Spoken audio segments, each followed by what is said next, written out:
Lesson 183. I call upon God's name and on my own. God's name is holy, but no holier than yours. To call upon His name is but to call upon your own.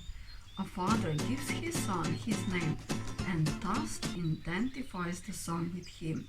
His brothers share his name and thus are they united in a bond to which they turn for their identity.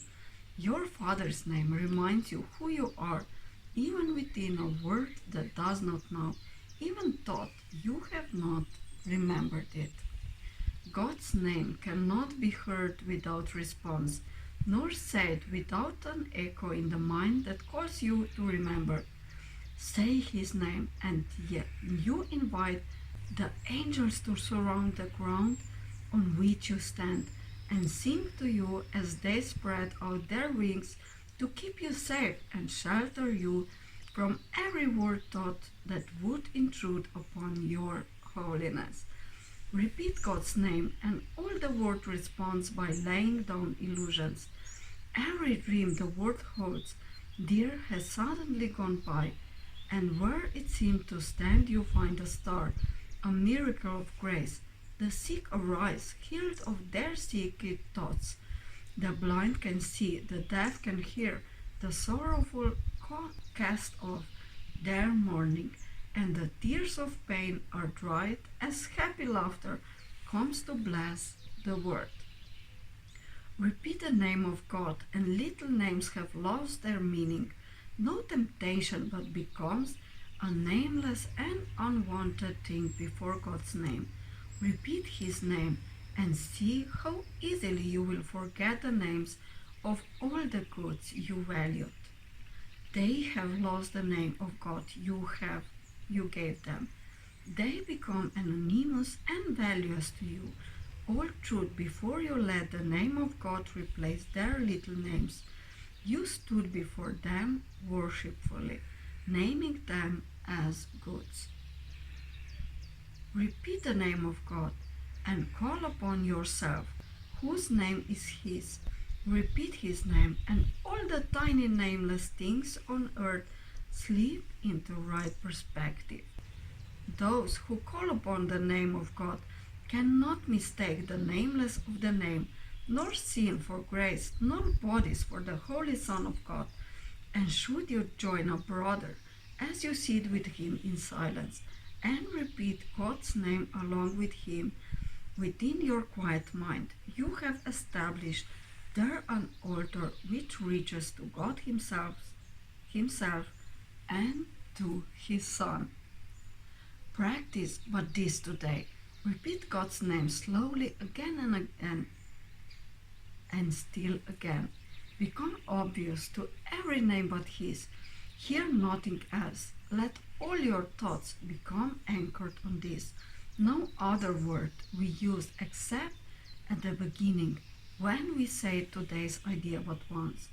And then God's name becomes our only thought, our only word, the only thing that occupies our minds, the only wish we have, the only sound with any meaning, and the only name of everything that we desire to see, of everything that we would call our own.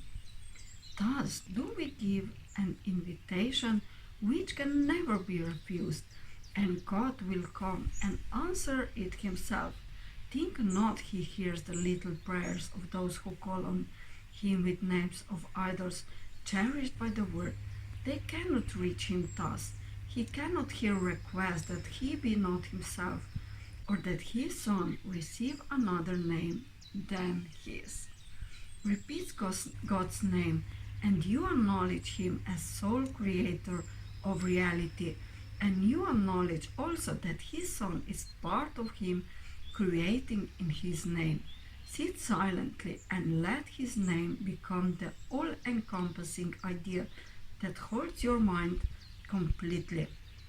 Let all thoughts be still except this one, and to all other thoughts respond with this, and see God's name replace the 1,000 little names you gave your thoughts, not realizing that there is one name for all there is and all that there will be.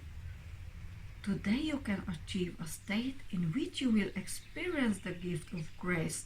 You can escape all bondage of the world and give the world the same release you found. You can remember what the world forgot and offer it your own remembering. You can accept today the part you play in its salvation and your own as well, and both can be accomplished perfectly. Turn to the name of God for your release, and it is given you. No prayer but this is necessary, for it holds them all within it. Words are insignificant, and all requests undid when God's Son calls on his Father's name. His Father's thoughts become his own.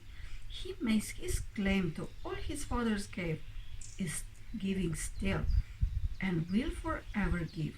He calls on him to let all things he thought he made be nameless now, and in their place the holy name of God becomes his judgment of their worthlessness.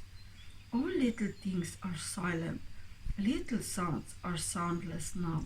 The little things of earth have disappeared. The universe consists of nothing but the Son of God, who calls upon his Father, and his Father's voice gives answer in his Father's holy name.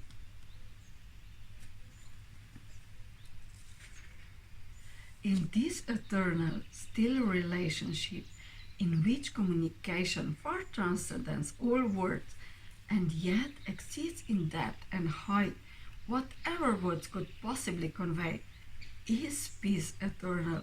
In our Father's name, we would experience this place today, and in his name it shall be given us. Lesson 183. I call upon God's name and on my own.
Lesson 183.